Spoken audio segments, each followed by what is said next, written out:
और आपको इस कानून का विरोध करने की सबसे बड़ी आवश्यकता है, मैंने आपसे कहा कि आपको टैक्स भरना है, ये समस्या नहीं है, समस्या दूसरी है। आपकी ग्रॉस इनकम और नेट इनकम दोनों टैक्सेबल हो गई है और सरकार की नजर में है। माने अब थोड़ा पैसा भी आप बचा नहीं पाएंगे, माने धर्म के काम में अब आपका पैसा कम से कम जाएगा, और धर्म के काम में पैसा कम जाएगा तो मंदिर और मंदिरों से जुड़ी हुई संस्थाएं ये सब सूख जाएंगी, और ये संस्थाएं सूखेंगी तो सच में सबसे बड़ा आघात धर्म पर ही होगा। चाणक्य ने, महाराज जी, एक बहुत सुंदर वाक्य कहा है, धर्मस्य मूलम अर्थम, अर्थस्य मूलम कामम। धर्म के मूल में अर्थ है, अगर अर्थव्यवस्था ठीक नहीं है तो धर्म पालन नहीं होता। भूखे लोग मंदिर नहीं बनाते और भूखे लोग भजन भी नहीं करते।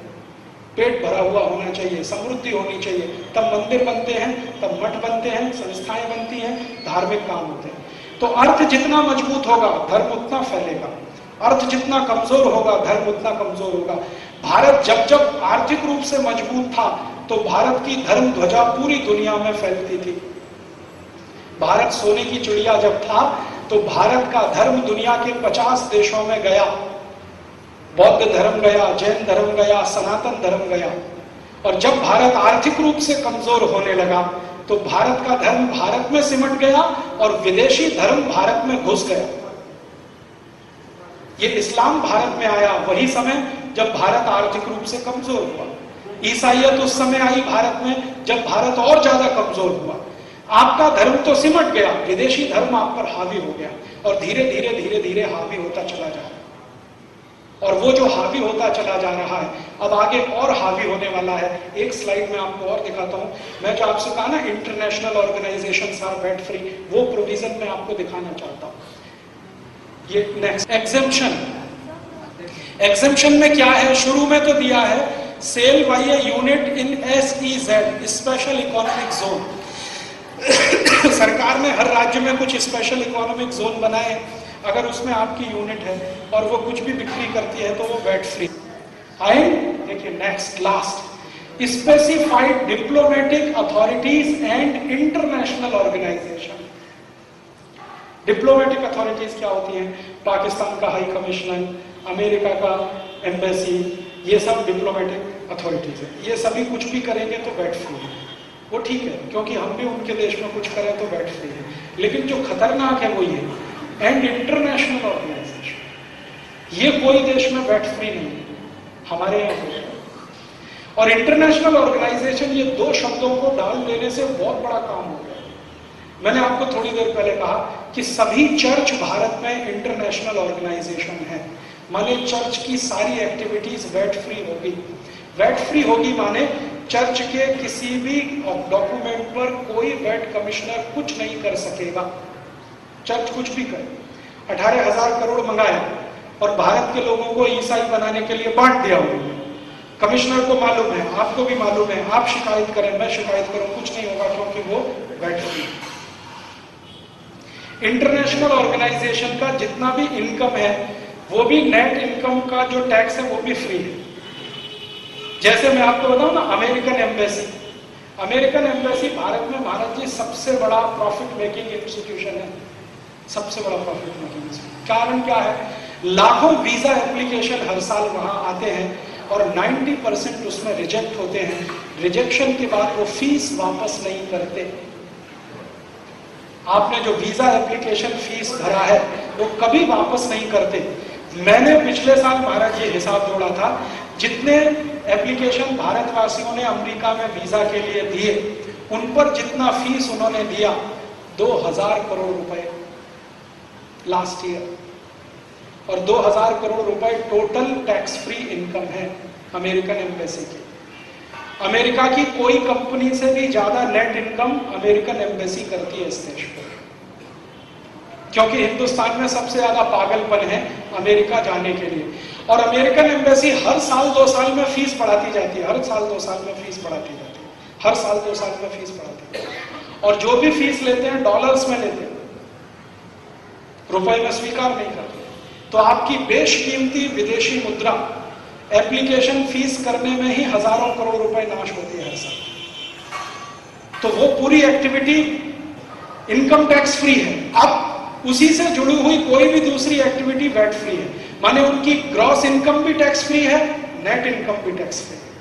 तो इसका मतलब क्या है, उनकी सारी इनकम टैक्स फ्री है, तो वो अपनी इनकम ज्यादा से ज्यादा बढ़ाएं और ज्यादा से ज्यादा उस इनकम का भारत देश में धर्मांतरण में इस्तेमाल करें, मतांतरण में इस्तेमाल करें। आप कुछ नहीं कर सकते उनका, वो करेंगे और आप हाथ पे हाथ धर के बैठते रहिए। ये सबसे खतरनाक पॉइंट है इस वैट का। और आप जानते हैं अभी थोड़े दिन से हमारे देश में एक बहुत बड़ा अभियान चल रहा है, शंकराचार्य के मठ पर सरकार कब्जा करने जा रही है। कामकोटी कांचीपुरम शंकराचार्य जी के मठ पर सरकार कब्जा करने की पूरी तैयारी कर चुकी है और उसके लिए उनके खिलाफ चार्जेस लगाए गए हैं। 2000 पेज की चार्जशीट फाइल की गई। मैं शंकराचार्य जी के मठ में पिछले 6 साल से जाता हूं और उनकी सभी गतिविधियों में बहुत नजदीक से शामिल हूं।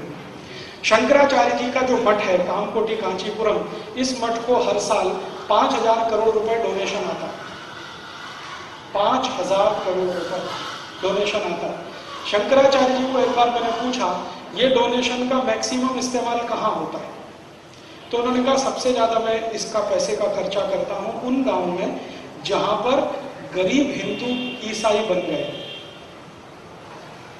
तो वो क्या कर रहे हैं, शंकराचार्य जी दक्षिण भारत के गांव में जो ईसाई बने हुए हिंदू हैं उनको वापस हिंदू बना रहे हैं, उसमें उनका सारा पैसा खर्च होता है। 5000 करोड़ हर साल वो खर्च करते हैं। मैंने एक दिन कहा शंकराचार्य जी को, ये तो बहुत बड़ी रकम है जो आप खर्च कर रहे हैं। तो शंकराचार्य जी ने कहा तुमको मालूम है ईसाई बनाने के लिए 18,000 करोड़ खर्च हो रहा है, मैं तो उसका 1/3 भी नहीं कर रहा। तो वो करते क्या है, गरीब आदिवासी विद्यार्थियों के लिए निःशुल्क स्कूल चलाते हैं और उन स्कूलों में भर्ती होने पर फिर हिंदू बनाते हैं। उनके लिए स्कूल के सब खर्चे करते हैं, किताब, कॉपी, पेंसिल, खाना पीना, कपड़े सब देते हैं। फीस भी वही भरते हैं। रहने का हॉस्टल का खर्चा भी शंकराचार्य जी का मठ करता है। और ऐसे 170 से ज्यादा स्कूल उनके चलते हैं तमिलनाडु, केरल, कर्नाटक, आंध्रा में, और धीरे धीरे बढ़ा रहे हैं। इसके बाद हॉस्पिटल चलते हैं। उन हॉस्पिटल में निःशुल्क चिकित्सा की जाती है ऐसे लोगों की जो गरीब हिंदू थे, आदिवासी हो गए हैं, वापस हिंदू बनने को तैयार है, उनकी वो निःशुल्क चिकित्सा कराते हैं। इस सब में खर्चा होता है। सरकार चाहती है वो सब बंद हो, क्योंकि जो क्रिश्चियन इंस्टीट्यूशंस हैं उनको ये बर्दाश्त नहीं, क्योंकि शंकराचार्य उनके सामने खड़े। अब आर पार की लड़ाई हो गई है, तो क्रिश्चियन इंस्टीट्यूशन का असर जैसे ही बढ़ा, मैंने सोनिया गांधी जिस दिन इस देश की सुपर प्राइम मिनिस्टर बनी, उसी दिन से ये षड्यंत्र शुरू हुआ। इसके लिए तरह तरह से कोशिशें चल रही हैं। एक तो सीधे उनके ऊपर चार्ज लगाओ, उनको जेल में डालो। चार्ज प्रूफ नहीं हुआ फिर भी जेल में डालो। और जिनके ऊपर चार्ज प्रूफ हो गए हैं उनको कैबिनेट मिनिस्टर बना के बिठा लो। शिबू सोरेन 78 मर्डर किए हैं शिबू सोरेन ने, जिंदा जला दिया। 78 मुसलमानों को शिबू सोरेन ने जिंदा जला दिया झारखंड में। सबूत है, अपराध सिद्ध हुआ है, चार्ज प्रूफ हुए हैं, लेकिन आज तक वो छूटा हुआ है क्योंकि सरकार में मंत्री बन के बैठे। और अगर सरकार उसको अरेस्ट करे तो केंद्र की सरकार गिरे। तो शिबू सोरेन को मंत्री बनाओ, उसको सुरक्षा दो, और शंकराचार्य जिनका अपराध अभी सिद्ध नहीं हुआ उनको जेल में भेजो और पूरे देश में बदनामी कराओ। टीवी चैनलों को पैसा दे दे के खबर छपवाओ। और टीवी चैनल जो अमेरिका से संचालित हैं, जैसे स्टार न्यूज, पूरी तरह से अमेरिकन टीवी चैनल, 3 महीने उसने शंकराचार्य के खिलाफ विश्व वमन किया।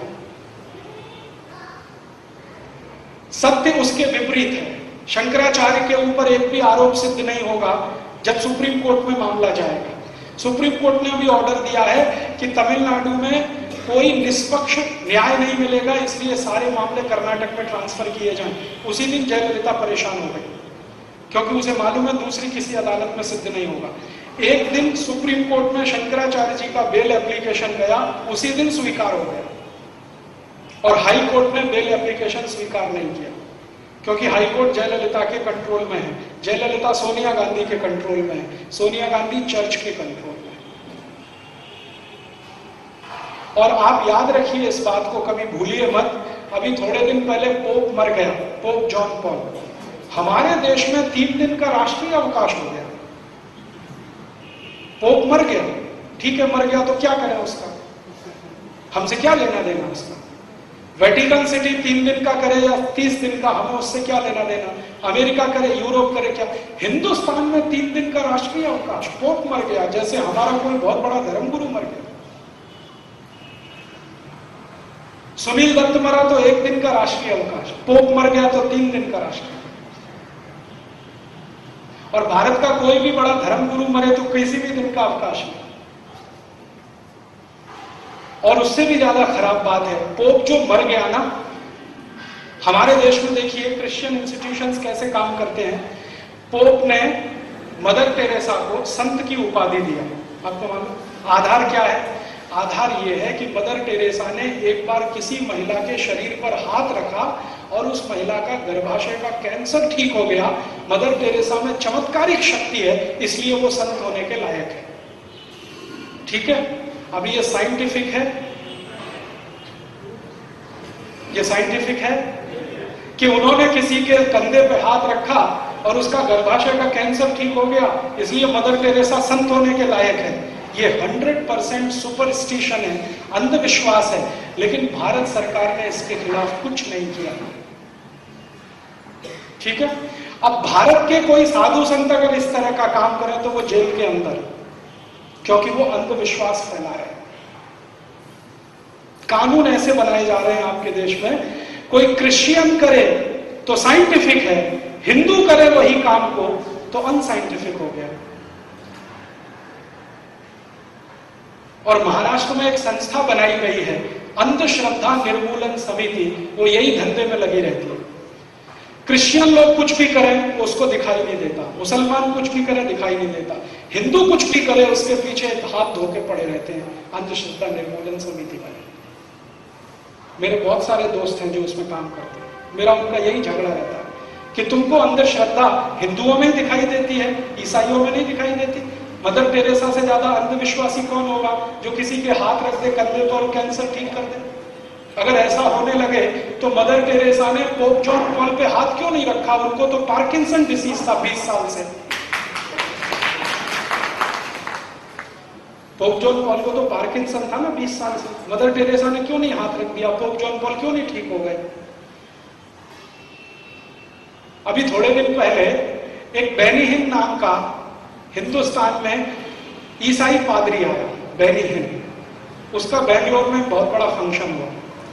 तो उस फंक्शन में वो तमाशा क्या करता, आपको ईसाई बनने का है, वो संघ परिवार उसमें जाइए, सभा में जाइए, वो भाषण करेगा, 10 लोग खड़े हो जाएंगे, वो बोलेंगे इसका भाषण सुन के मेरा कान ठीक हो गया, इसका भाषण सुन के मेरी आंखों की रोशनी ठीक हो गई, इसने भाषण किया तो मेरे शरीर के सारे खून में कोलेस्ट्रॉल कंटेंट खत्म हो गया, इसका भाषण सुन के तो मुझे हार्ट अटैक आना बंद हो गया।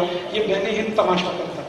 फिर 20 लोग ये सुना देते हैं, सब लोग कहते हैं हाँ हाँ बहुत अच्छा है, तो आप भी ऐसा करो तो आप सब ईसाई हो जाओ। हाँ हाँ हाँ हो जाएंगे, गले में चर्च डाल देते हैं, क्रॉस, ऐसे ये सब तमाशा होता है। बेंगलोर में उसका कार्यक्रम हुआ। ठीक है, हमारे भारत के बहुत सारे संगठनों ने सरकार को पूछा कि ये अगर बेनी हिन कर रहा है तो ये सांप्रदायिकता नहीं है, ये धर्मनिरपेक्षता है क्या? अगर कोई ईसाई ये सब करता है तो धर्मनिरपेक्ष है, कोई हिंदू संगठन करे तो सांप्रदायिक है, ये तुम्हारी डेफिनेशन क्या है? तो कहा गया कि बेनी हिन भारत का मेहमान है। तो हमने कहा कि देखो बेनी हिन ने ये सब तमाशा किया, उसमें पैसे इकट्ठे किए उसने, किसी ने 50 दिए, किसी ने 100। मैंने कहा इनकम टैक्स वालों को कहो कि ये सब भी इनकम पे टैक्स लगे। उन्होंने कहा ये तो टैक्स फ्री इनकम है, क्योंकि चर्च की सारी इनकम टैक्स फ्री, चर्च के नाम पे कलेक्शन किया।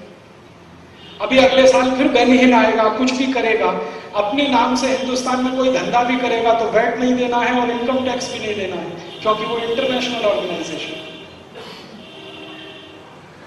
इस तरह के कानून इस देश में बन रहे हैं और हम खामोशी के साथ अगर इनको सहन कर रहे हैं तो ये हमारी कमजोरी है और हमारी आने वाली पीढ़ी के लिए बहुत बड़ा खतरा है। आज अगर हम खड़े होकर इसका विरोध नहीं करेंगे तो कल कुछ बचेगा नहीं इस देश में, जिसको आप बचाना चाहें। अगर धर्म गया, संस्कृति जाएगी, सभ्यता जाएगी। और ये वैल्यू एडेड टैक्स का आक्रमण धर्म के ऊपर है, अर्थ के ऊपर नहीं है। मैं आपसे बार बार कह रहा हूं, क्योंकि अर्थ में क्या होगा, व्यापारी को टैक्स है ना, वो ग्राहक से लेके सरकार को दे देगा, उसमें प्रॉब्लम क्या है? थोड़ा बहुत रिश्वत ज्यादा देनी पड़ेगी, वो भी करेगा। हैरान परेशान तो वो रोज होता है, थोड़ा और ज्यादा हो लेगा। परेशानी सबसे बड़ी है कि ग्रॉस इनकम भी टैक्सेबल हो गई, अब नेट इनकम भी टैक्सेबल हो गई। सबसे बड़ा खतरनाक बिंदु ये है इसका माने टोटल इनकम सरकार की नजर में है। अब आप कुछ छोड़ नहीं सकते, छुपा नहीं सकते, बचा नहीं सकते। माने डोनेशन के लिए अब आपके पास पैसे नहीं बचेंगे, माने डोनेशन अब लगातार कम होंगे, तो धर्म का काम कम होता जाएगा, मंदिर बनने कम होंगे, मठ बनने कम होंगे, धार्मिक गतिविधि कम हो जाएगी। महाराज जी कहेंगे पैसा लाओ, आप कहोगे है ही नहीं, सरकार ने ले लिया टैक्स में, कहां से दें आप? महाराज जी चाहते हैं जैन स्कूल बने, आप कहेंगे पैसे ही नहीं है, जैन स्कूल बनेंगे कैसे? तो इसलिए आपको इसका विरोध करना बहुत आवश्यक है।